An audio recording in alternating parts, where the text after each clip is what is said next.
नमस्ते दोस्तों, मैं डॉक्टर प्रबल अग्रवाल राधा कृष्ण होम्यो क्लिनिक रामपुर से। आज जिस टॉपिक के ऊपर मैं आपसे डिस्कस करने वाला हूँ वो है vocal cord polyps. Vocal cord polyps क्या होते हैं? जो एक नॉन कैंसरस ग्रोथ होती है आपकी वोकल कॉर्ड्स के ऊपर, जो कि एक लंप की तरह हो सकती है, ब्लिस्टर की तरह हो सकती है या हार्ड नोड्यूल की तरह हो सकती है।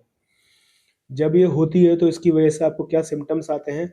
आपका गला बैठने लगेगा, आप ज़रा-सा ही बोलेंगे तो आपकी आवाज़ थक जाएगी, आपकी आवाज़ जो है वो बोलते-बोलते गायब हो जाएगी। दूसरा, आपके गले में ऐसा लगेगा कुछ अटका-अटका सा फ़ील हो रहा है।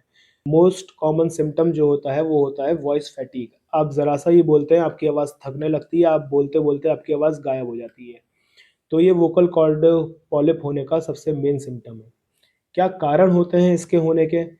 जैसा कि जैसा कि पब्लिक स्पीकर्स होते हैं या सिंगर्स होते हैं जो हाई वॉइस पे, हाई नोट्स पे जा गाते हैं, लंबे समय तक गाने की वजह से उनको ये दिक्कत आने लगती है। आपकी वोकल कॉर्ड्स जो है वो स्वेल करने लगती है और वहाँ पे ब्लिस्टर की या फिर नोड्यूल की ग्रोथ होने लगती है।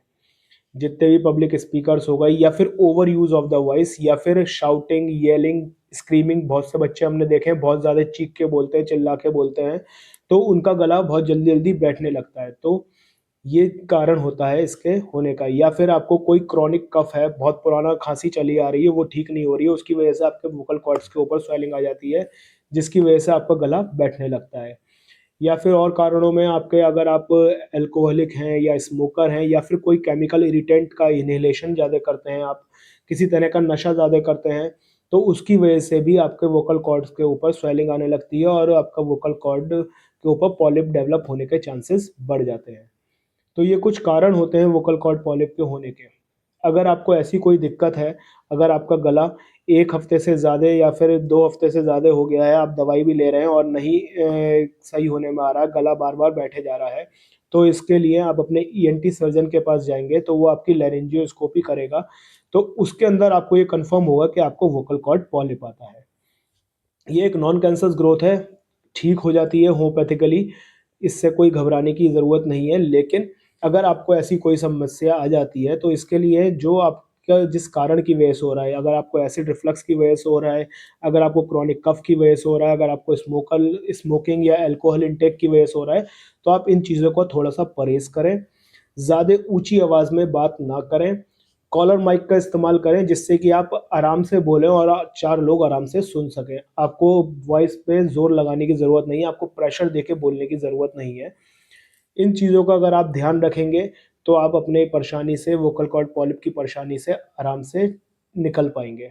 बाकी होम्योपैथिकली इसका बहुत अच्छा इलाज संभव है। होम्योपैथिक में कुछ मेडिसिन्स आती हैं जो आपकी हॉर्सनेस ऑफ वॉइस को भी खत्म करती हैं और साथ में वोकल कॉर्ड पॉलिप के ऊपर भी अच्छा इफ़ेक्ट डालती हैं। 2 मेडिसिन मैं आपको इसमें बताने वाला हूँ। पहली मेडिसिन है ऑरम ट्रिफाइलम 30। अगर आपको वोकल कॉर्ड पॉलिप की दिक्कत है या आपका गला बार-बार बैठ रहा है या फिर आप पब्लिक स्पीकर ज़्यादा है, आपका बोलने का काम ज़्यादा है, उसकी वजह से आपका गला बैठता है, तो इसके अंदर आप इस मेडिसिन का इस्तेमाल करें ऑरम ट्रिफाइलम 30 का 2-2 बूँदें सुबह-शाम कम से कम 1 हफ्ते तक इस्तेमाल करें। अगर आपको आराम आता है तो उसको 1 हफ्ता और लें। और दूसरी मेडिसिन है आपकी कॉस्टिकम 30। ये सुबह-शाम रोज़ाना 1 हफ्ते तक ज़रूर लें। अगर आपको आराम आता है तो आप 1 हफ्ते तक और रिपीट करें, इससे आपके गले की आवाज़ भी सही होने लगेगी, वोकल कॉर्ड पॉलिप के अंदर भी आपको आराम आने लगेगा। लेकिन अगर 1 हफ्ते तक खाने के बाद इसके अंदर आपको आराम नहीं आता है, तो आप अपने नज़दीकी डॉक्टर को जाके ज़रूर दिखाएँ, उससे अपना चेकअप कराएँ। अगर आपको वोकल कॉर्ड पॉलिप है, तो जो मैंने आपको प्रिवेंशन बताया, उस चीज़ का ध्यान रखें और जिस चीज़ की वजह से आपको हो रहा है, उस चीज़ का इलाज करें। अगर आपको क्रॉनिक कफ है, उसकी वजह से है, अगर आप कोई स्मोकिंग, अल्कोहल या फिर इरिटेंट यूज़ करते हैं, उसकी वजह से है, तो उस चीज़ का अगर आप परहेज़ करेंगे और अगर आपका ज़्यादा बोलने का काम है तो कॉलर माइक का लगा के इस्तेमाल करें, जिसकी वजह से आपकी वॉइस को थोड़ा-सा रेस्ट मिले, आपको वॉइस में ज़्यादा ज़ोर देने की ज़रूरत ना पड़े। इन चीज़ों का अगर आप ध्यान रखेंगे तो आप अपने वोकल कॉर्ड पॉलिप से आराम से निजात पा सकते हैं और होम्योपैथिक इसके अंदर बहुत अच्छा काम करती है। ये 2 मेडिसिन जो मैंने आपको बताई हैं, बहुत ही अच्छा काम करती हैं। इनका इस्तेमाल करें, लेकिन अगर 7 दिन के अंदर आपको इससे आराम नहीं आता है तो अपने नज़दीकी डॉक्टर को जाके ज़रूर दिखाएँ। बाकी गर्म पानी हल्का पिएँ और तेज़ बोलने की कोशिश ना करें। अगर आपको मेरी दी गई जानकारी अच्छी लगी और आप मेरी दी गई जानकारी से संतुष्ट हैं, तो प्लीज़ मेरे चैनल को लाइक करें, शेयर करें, सब्सक्राइब करें। धन्यवाद।